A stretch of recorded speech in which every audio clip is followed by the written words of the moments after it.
ألم تر كيف ضرب الله مثلا كلمة طيبة كشجرة طيبة أصلها ثابت وفرعها في السماء تؤتي أكلها كل حين بإذن ربها ويضرب الله الأمثال للناس لعلهم يتذكرون ومثل كلمة خبيثة كشجرة خبيثة اجتثت من فوق الأرض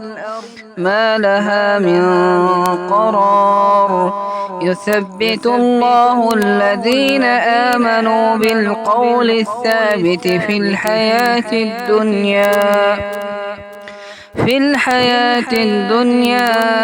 وفي الآخرة ويضل الله الظالمين ويفعل الله ما يشاء.